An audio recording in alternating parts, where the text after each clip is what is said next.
에베소서 3장 7절 말씀을 이제 다 같이 자리에서 일어나 우리 한 목소리로 읽겠습니다. 이 복음을 위하여 그의 능력이 역사하시는 대로 내게 주신 하나님의 은혜의 선물을 따라 내가 일꾼이 되었노라. 아멘. 자리에 앉으시기 바랍니다. 하나님께서 이 말씀으로 우리에게 은혜 주시기를 원합니다. 위대한 사도 바울이 살았던 모든 그 힘의 원천은 하나님의 능력이 역사하시는 대로 움직이는 것이었습니다. 오늘 말씀에는 바로 그런 사실을 바울이 증거하고 있는 것을 볼 수 있습니다. 이 복음을 위하여 그의 능력이 역사하시는 대로 내게 주신 하나님의 은혜의 선물을 따라 내가 일꾼이 되었노라.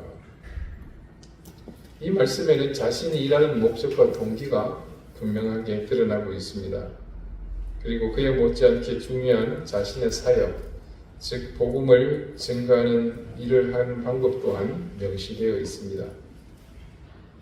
오늘 설교의 제목과 같이 그는 임의로 일하는 것이 아니었고 자기 안에서 주님의 능력이 역사하시는 대로 산다고 그렇게 말합니다. 바울의 또 다른 서신인 골로새서 1장 29절을 보면요, 바울은 골로새에 있는 교인들에게 다음과 같이 말하는 것을 볼 수 있습니다.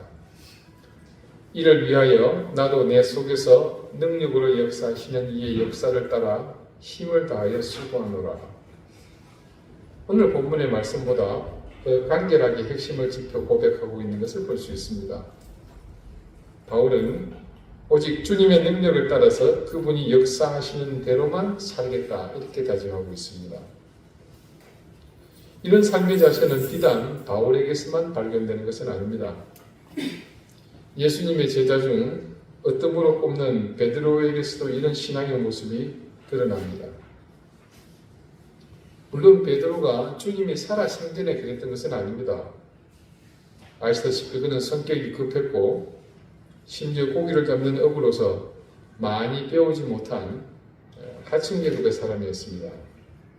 그러다 보니 모든 상황을 맞닥뜨리기 위해서는 즉흥적이고 감정적인 대처로 유명했습니다. 심지어 그는 예수님이 잡히셨을 때 3번이나 모른다고 부인한 전적도 있습니다. 그러나 부활하신 주님을 만난 이후 베드로의 인생은 완전히 바뀌었습니다. 성령이 충만해진 베드로의 그 모습은 그를 알던 사람에게서조차 생소한 모습으로 비칠 정도로 그는 주님을 위해 목숨을 바칠 수 있는 제자로 인생이 거듭나게 됩니다. 베드로가 기록한 것으로 전해지는 베드로전서에서는 아주 중요한 한 가지를 베드로가 우리에게 말합니다. 베드로전서 4장 7절부터 11절까지 말씀입니다. 만물의 마지막이 가까이 왔으니 그러므로 너희는 정신을 차리고 근신하여 기도하라. 무엇보다도 뜨겁게 서로 사랑할지니 사랑은 허다한 죄를 덮느니라. 서로 대접하기를 원망 없이 하고 각각 은사를 받은 대로 하나님의 여러 가지 은혜를 맡은 선한 청지기 같이 서로 봉사하라. 만일 누가 말하려면 하나님의 말씀을 하는 것 같이 하고 누가 봉사하려면 하나님이 공급하시는 힘으로 하는 것 같이 하라. 이는 범사의 예수 그리스도로 말미암아 하나님이 영광을 받으시게 하려 함이니 그에게 영광과 권능이 세세에 무궁하도록 있느니라. 아멘. 자, 잠시 여러분께 읽어드린 말씀의 내용을 보면 베드로는 성도들에게 종말에 임하는 삶의 태도가 어떤 것인지를 교훈하고 있는 것처럼 보입니다. 이 서신서가 기록될 즈음은 예수를 믿는 사람들에 대한 박해가 심했던 때였습니다. 실제로 본격적인 박해가 시작되면서 여러 가지 일들이 일어나는데 그때 일어났던 대표적인 일 중에 하나는 유대인들 중에서 예수 그리스도를 영접했던 사람들이 이 박해가 두려워서 다시 유대교로 돌아가는 일이 일어난 겁니다. 그런 와중에 베드로는 다시 마음이 변해 유대교로 돌아간 형제들을 일일이 찾아가서 설득했다고 합니다. 근데 여러분, 마음을 한번 돌이킨 사람이 다시 이전으로 돌아간다는 것은 쉬운 일이 아닙니다. 그때 베드로는 그들에게 찾아가서 이렇게 말했다고 합니다. 형제여, 주저하지 마세요. 나를 보십시오. 나는 우리 주님이 잡혀서 고난받고 계신 현장에서 3번이나 주님을 부인하고 심지어 저주까지 했던 사람입니다. 그랬던 나를 주님은 구원하신 뒤에 찾아와 주셨고 용서해 주시고 이렇게 제자로 살게 해 주셨습니다. 그러니 주저하지 말고 주님께 돌아오십시오. 돌아오기만 하면 우리 주님께서 형제를 기쁘게 맞아주실 겁니다. 베드로가 그렇게 간청하면 대부분 함께 눈물을 흘리면서 돌아왔다 그렇게 전합니다. 만물의 마지막이 가까이 왔으니 그러므로 너희는 정신을 차리고 근신하여 기도하라. 베드로는 핍박이 거세지는 것이 분명 주님이 다시 오실 때가 되었다고 판단했을 겁니다. 그래서 그는 마지막이 가까웠다는 말로 시작하면서 먼저 정신을 차리고 근신하여 기도하라고 했습니다.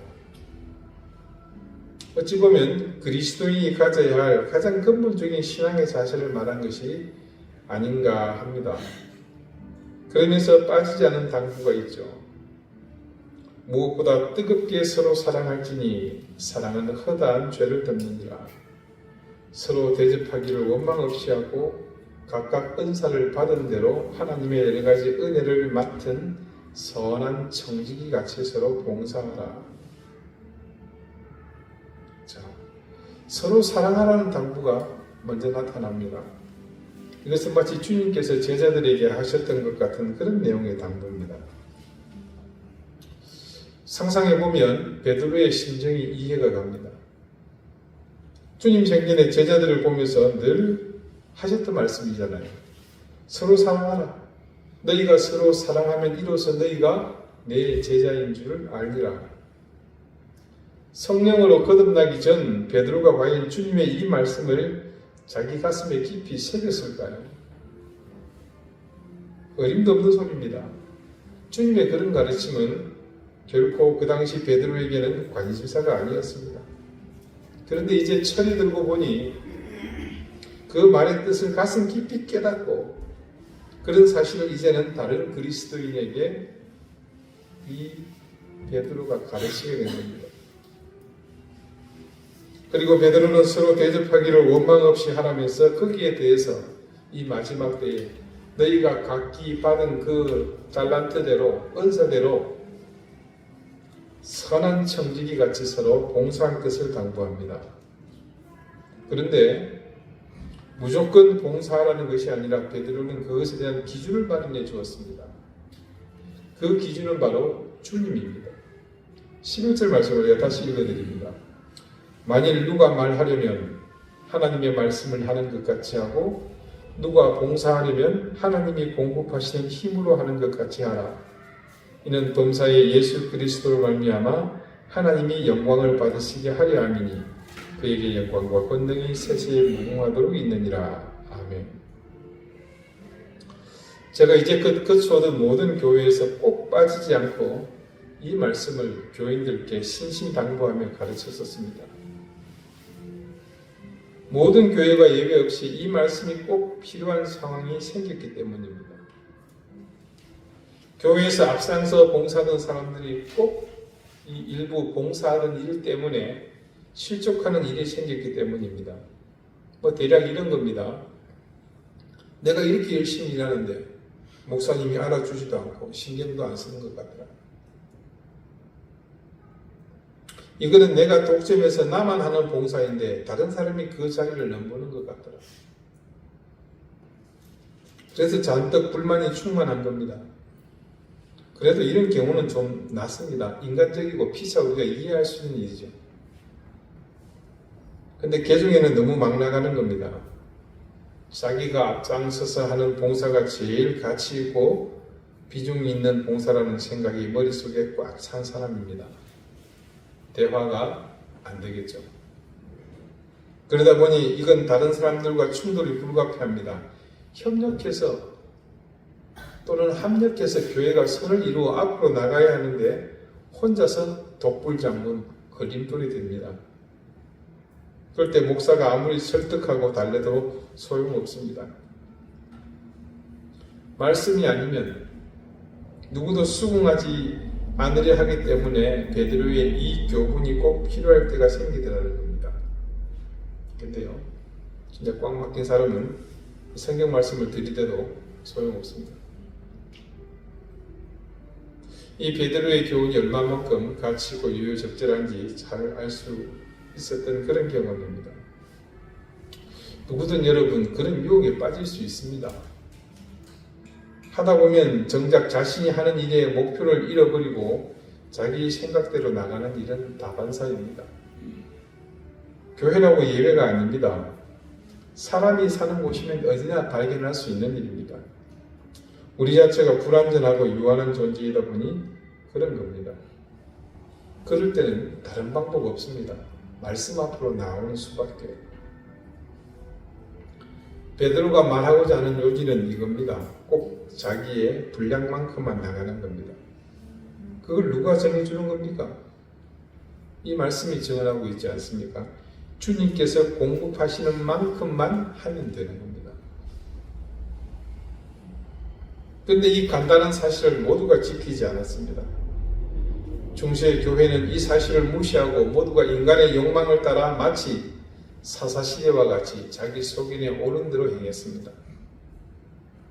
심지어 인간이 세운 최고 지도자는 신의 대리인을 자처하면서 그의 말이 곧 하나님의 말씀이라고 스스로 믿고 그 주변의 사람들도 믿었습니다. 자, 그 정작 최고 지도자의 근본 롤모델은 누굽니까? 베드로잖아요. 베드로가 일대 그 최고 지도자였습니다. 그 베드로는 지금 이렇게 말하고 있는데 그의 후계자를 자처하는 사람들은 자기 원조의 가르침을 무시하고 하나님의 말씀보다 더 나갔습니다. 요즘 말로 선을 넘은 거죠. 그러다 보니 정작 교회가 말씀의 근간을 두고 그것이 실행되어야 하는 곳인데도 불구하고 말씀의 권위는 온데간데 없고 인간의 목소리만 충만한 곳이 되었습니다. 과연 그런 곳에 성령의 임재가 있을 것이며 주님의 권위가 살아있기는 하겠습니까? 어떤 사람이건 단 한 사람도 예외 없이 그는 본질상 죄인이고 진노의 자녀입니다. 그리고 그가 누구이든 그 존재는 유한하며 영속할 수 없습니다. 여러분, 우리가 사는 것은 우리의 힘으로 사는 것이 아닙니다. 여러분은 살면서 그것을 충분히 경험하시지 않습니까? 나의 무능함을 지금도 매일같이 경험하고 있지 않습니까?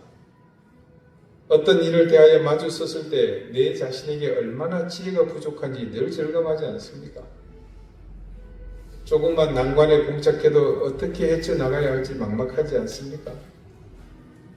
갈림길 앞에서 하루에도 여러 번 어느 방향으로 가야 할지 선택의 기로에서 고통을 받은 경험이 얼마나 많습니까? 그렇지만 우리 믿음의 성도들이 살아온 발자취를 보십시오. 바울만 해도 그래요.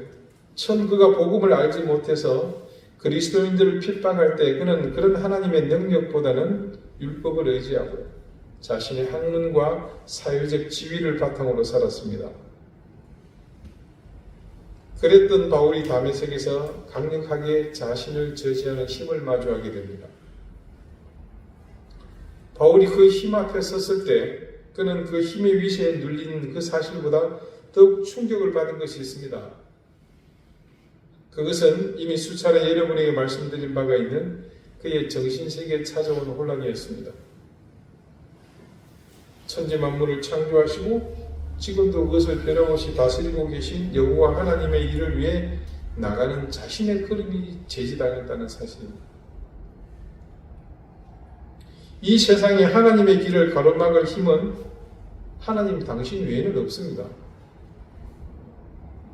그런데 바울은 지금 하나님의 길을 가로막고 있는 어떤 실체 앞에 서게 되었거든요. 지혜롭고 공부도 많이 하고 또 세상을 보는 식견도 넓은 뿐만 아니라 구약의 말씀, 이 율법에 능통한 바울은 자신이 제지당한 그 즉시 그 힘의 실체에 대해 조금 전 말씀드린 그 사실을 떠올렸을 겁니다. 내가 가는 이 걸음, 실제로는 자신의 생각에는 그게 어떤 걸음이었습니까? 하나님의 일이었죠. 그것을 가로막는 힘이 있다면 그것은 하나님 외에는 다른 실체가 존재할 수 없었습니다. 그래서 바울은 여기서 질문을 제기합니다. 자, 바울이 회심한 이 사건은 사도행전에 무려 3번에 걸쳐서 기록이 되어 있습니다. 그중 두 번째 해당하는 22장 5절에서 8절까지의 말씀입니다. 먼저 5절을 보면요. 이에 대제사장과 모든 장로들이 내 증인이라. 또 내가 그들에게서 다메섹 형제들에게 가는 공문을 받아가지고 거기 있는 자들도 결박하여 예루살렘으로 끌어다가 형벌받게 하려 가더니, 자, 그 일이 일어날 시점을 정확하게 말하고 있죠. 그리고 다음과 같은 놀라운 경험을 합니다. 가는 중 다메섹에 가까이 갔을 때에 오전쯤 되어 호련히 하늘로부터 큰 빛이 나를 둘러비치네. 나중에 알게 된 사실이지만 바울이 여기서 큰 빛이 나를 둘러비치매라고 하는 것은 이 현상에, 이 일이 자신에게 집중되었기 때문입니다. 그리고 그 다음 이 현상이 어떤 것인지 내용을 이렇게 말합니다. 내가 땅에 엎드려져 들으니 소리 있어 이르되 사울아 사울아 네가 왜 나를 박해하느냐 하시거늘 내가 대답하되 주님 누구시니까 하니 이르시되 나는 내가 박해하는 나사렛 예수라 하시더라. 자, 여기서 그 초자연적인 힘의 실체가 등장합니다. 그 실체는 자신이 너로부터 사울로부터 핍박을 받는다고 말씀하십니다. 바울이 이 대목에서 소위 멘붕이 온 겁니다.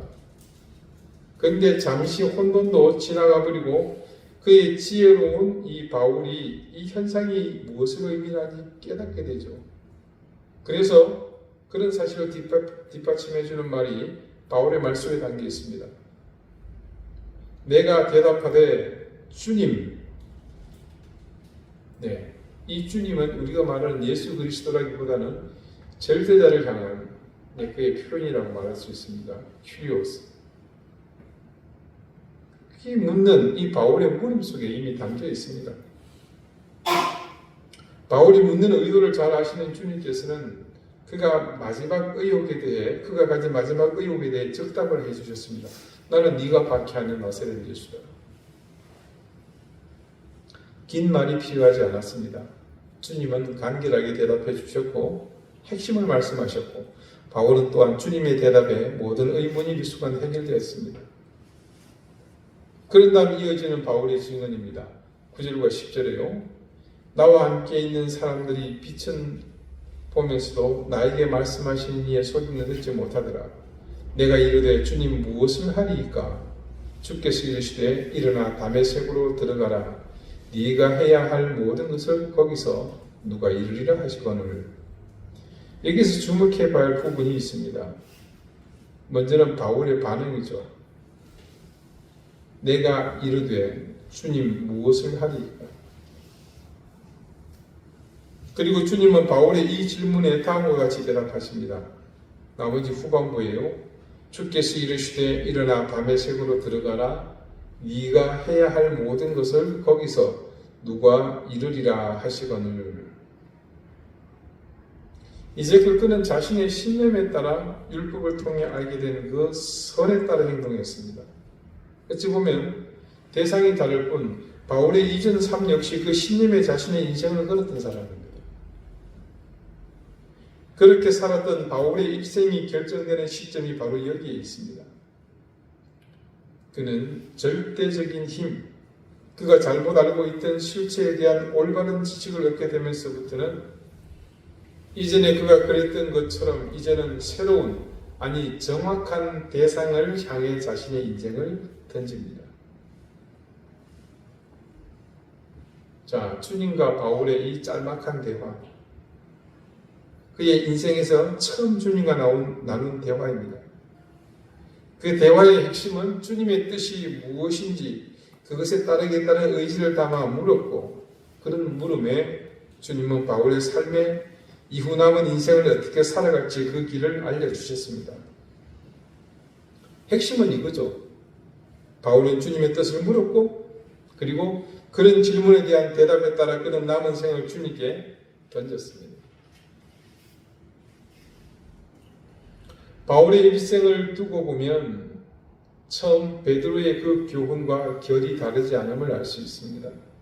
본질은 하나, 바로 주님의 인도하심을 따라 주님의 능력이 역사하시는 대로 산다는 겁니다.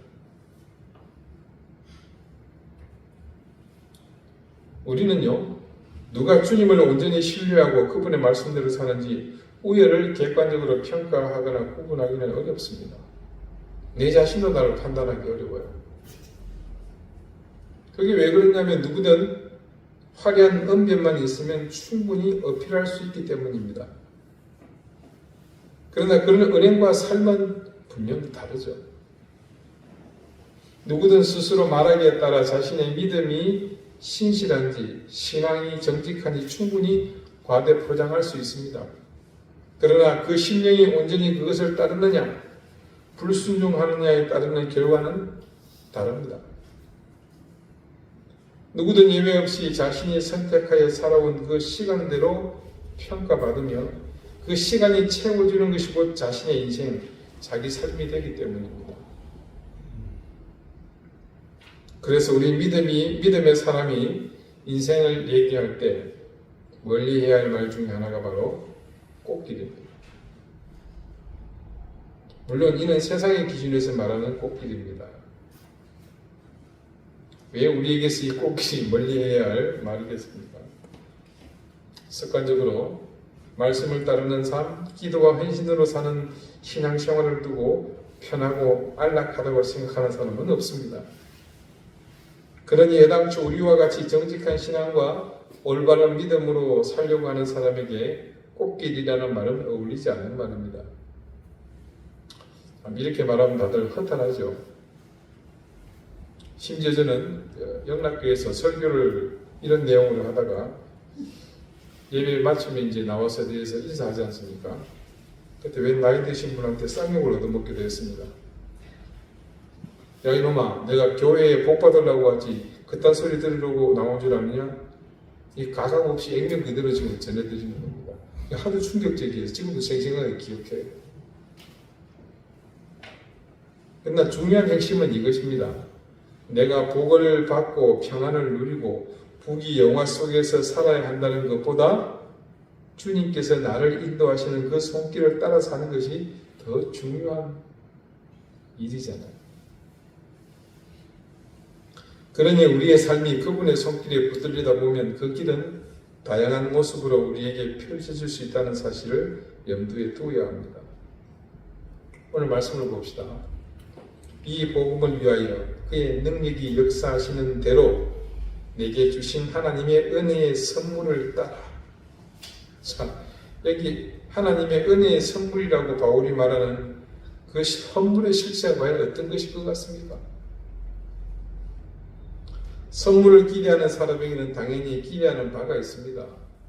그 기대는 일반적으로 뭡니까? 받았을 때의 기쁨이죠.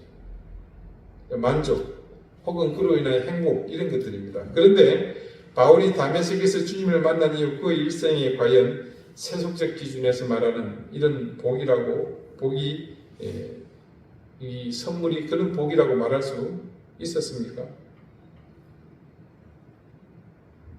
우리는 어디서도 그런 것을 찾아볼 수가 없죠. 왜 여러분 영화나 드라마 보면 마지막 그 사이다 장면에 그런 게 있지 않습니까? 예, 아기를 처단을 합니다. 예, 구렁텅이에 집어넣고는 마지막에 선물이다 하면서 뱀을 한 마리 집어 던져주고, 예, 그게 선물입니까? 저 멀리 배는 나의 시온 섬, 오 거룩한 곳 아버지 집, 내 사모하는 집에 가고자 한밤을 새웠네. 저 망망한 바다 위에 이 몸이 상할지라도 오늘은 이곳 내일은 저곳 주 복음 전하리. 아득한 나의 갈 길 다가오고 저 동산에서 편히 쉴 때 내 고생하는 모든 일들을 주께서 아시리. 빈들이나 사막에서 이 몸이 고날지라도 오 내 주 예수 날 사랑하사 날 지켜주시리. 순례자의 노래라는 이 찬양은요, 바울의 일생을 그대로 담고 있는 그런 노래입니다. 바울은 주님의 능력이 역사하시는 대로 자신의 인생을 맡겼습니다.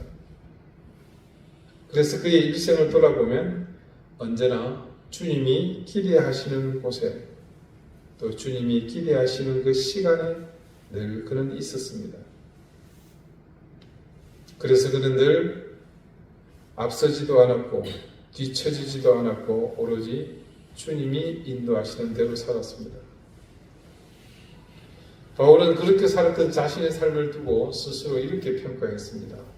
디모데후서 4장 7절과 8절 말씀입니다.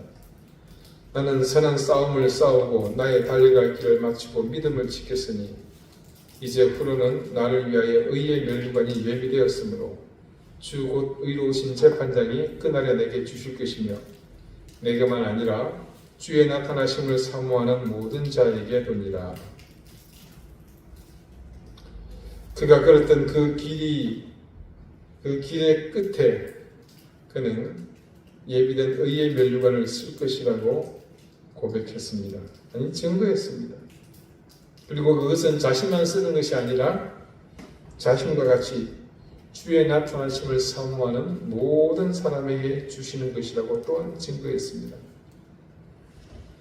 그래서 바울은 자신을 닮으라고 당당하게 말할 수 있었습니다. 우리 사랑하는 이등교회 교우 여러분, 더 이상 여러분의 능력으로 힘겹게 살려고 하지 마십시오. 눈앞에 보이는 부귀와 영화를 얻으려고 주님의 손길을 외면하는 어리석은 선택은 더더욱 해서는 안 될 일입니다. 그저 주님께서 우리 가운데 역사하시는 그 능력대로 우리도 그 길에 참여하는 것, 그것이 전부여야 합니다. 우리 신앙의 목표가 주님이 되어야 합니다. 결코 내가 되어서는 안 됩니다. 우리의 목표가 내가 되면 앞으로 우리 삶의 꽃길은 없습니다. 그러나 우리 신앙의 목표가 주님이 되고 우리 믿음의 이유가 주님이 된다면 그것이 세상 기준에서 볼 때는 꽃길이 아닐 수 있습니다. 그러나 주님을 신앙의 목표로 삼고 자기 믿음의 이유가 주님이 되는 사람은 세상이 말하는 꽃길이 아니라고 생각하는 그 고난과 역경의 삶을 꽃길이라고 부릅니다. 왜냐하면 잠시 걷다가 끝이 세상의 꽃길은 진정한 의미의 꽃길이 아니기 때문입니다. 우리가 바라는 꽃길은 잠시 세상의 고난에 처할지언정 우리를 위해 예비된 영광의 면류관, 의의 면류관을 받았을 때는 영원토록 이어질 영광의 꽃길, 의의 꽃길일 것이기 때문입니다. 여러분은 어느 길을 걷기 원하십니까? 그렇다면 이제 주님의 능력이 내게 역사하시는 만큼만 사십시오. 그것이 바로 영원한 꽃길로 향하는 길입니다. 기도드리시겠습니다. 주님, 베드로도 바울도 주님을 향한 삶의 방법은 같았습니다. 그리고 그런 삶은 이 땅을 영원히 밝히고 있는 수많은 믿음의 선배들의 삶이기도 했습니다. 우리가 정직한 신앙으로 사는 것은 주님의 능력이 역사하시는 대로 사는 것이며 우리의 믿음이 바른 길로 가는 것도 바로 주님이 이끄는 그 능력대로 사는 것임을 믿습니다. 잠시 세상이 주는 평안에 미혹되지 않게 해주십시오. 눈앞에 펼쳐진 화려한 꽃길에 눈을 두지 않게 해주십시오. 우리가 가야 할 길은 영원한 꽃길, 영광의 면류관, 의의 면류관이 기다리는 길임을 망각하지 않게 해주십시오. 주님, 딱 그만큼만 살 수 있게 해주십시오. 더 이상 우리의 욕망에 휘둘리는 인생이 되지 않게 해주십시오. 예수 그리스도 이름으로 기도드립니다. 아멘.